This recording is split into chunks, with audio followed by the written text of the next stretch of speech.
మహాశివుడి భారీ విగ్రహాన్ని కూల్చేశారు థాయిలాండ్ సైన్యం. అయితే అక్కడ ఏం జరుగుతుంది, ఎందుకు ఇదంతా కూడా, అది కూడా అతి పురాతనమైనటువంటి మహాశివుడి విగ్రహం అని చెప్పేసి అయితే 11వ శతాబ్దం నాటిది అని చెప్పేసి కూడా అక్కడ ఉన్నటువంటి పురాణాలు చెప్తూ ఉన్నాయి. మరి అంత పురాతనమైనటువంటి మహాశివుడి విగ్రహాన్ని ఎందుకు కూల్చేశారు అంటే, ఇక్కడ థాయిలాండ్ అదేవిధంగా కాంబోడియా రెండు దేశాల మధ్య సరిహద్దు ప్రాంతంలో గొడవలన్నీ జరుగుతూ ఉన్నాయి. సరిహద్దు ప్లేస్ ఇష్యూస్ అయితే జరుగుతూ ఉన్నాయన్నమాట. అయితే ఇందులో ఏంటంటే ఇక్కడ ఉన్నటువంటి థాయిలాండ్లోని యొక్క విగ్రహం ఏంటంటే ఇది చాలా చాలా పురాతనమైంది, 11వ శతాబ్దానికి చెందింది.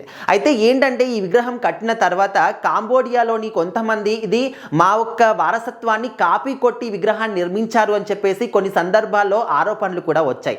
సో ఆ తర్వాత రైలీ కూడా అంటే రకరకాలుగా చాలామంది మాట్లాడడం, మీరు మా వారసత్వాన్ని కాపీ కొట్టారు, మా యొక్క కల్చర్ని కాపీ కొట్టారు అని చెప్పేసి ఈ విధంగా మాట్లాడడం.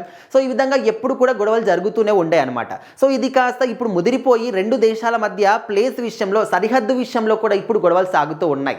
సో ఏంటంటే ఇక్కడ ఈ విధంగా వీళ్ళు పలు సందర్భాల్లో రకరకాలుగా అంటూ ఉన్నారు, ఇది మార వారసత్వం అని చెప్పేసి, కాపీ కొట్టారని చెప్పేసి. సో ఈ విధంగా మాట్లాడుతున్నారని చెప్పేసి ఇక్కడ థాయిలాండ్ సైన్యం ఏం చేశారంటే ఈ యొక్క పురాతనమైనటువంటి భారీ మహాశివుడి విగ్రహాన్ని కూల్చేయడం జరిగింది.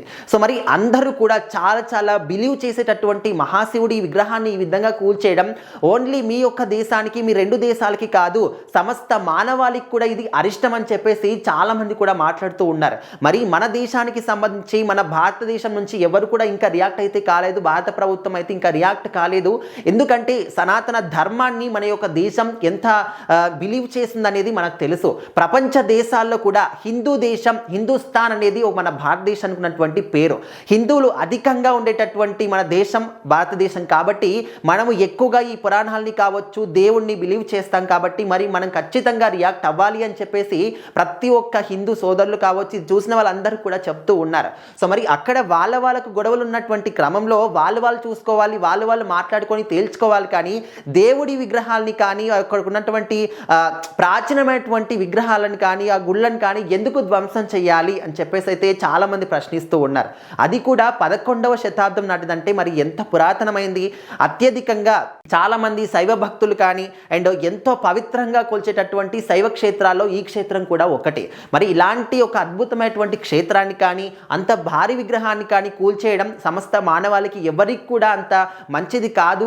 దయచేసి ఈ విధంగా చెయ్యకండి అని చెప్పేసి, మీ తప్పును మీరు తెలుసుకోండి అని చెప్పేసి కూడా చెప్తూ ఉన్నారు. మరి చూడాలి ఇక్కడ థాయి సైన్యం అయితే ఏదైతే ఈ విగ్రహాన్ని కూల్చేస్తారో ప్రజెంట్ ఆ వీడియోస్ చాలా చాలా వైరల్ అవుతూ ఉన్నాయి సోషల్ మీడియాలో కూడా. మరి వాళ్ళ తప్పుని వాళ్ళు తెలుసుకొని మళ్ళీ ఏదైనా దానికి సంబంధించి ఏదైనా ఉంటుంది కదా, ఏ తప్పు చేసినా కూడా దానికి మాత్రం ఖచ్చితంగా ఏదో ఒక విధంగా మనం ఆ తప్పుని పూడ్చుకో విధంగా కొన్ని వేస్ అయితే ఉంటాయి. మరి ఆ వేస్ని వీళ్ళు తెలుసుకొని ఈ విగ్రహాన్ని మళ్ళీ రీప్లేస్ చేస్తారా ఏంటనేది చూడాలి.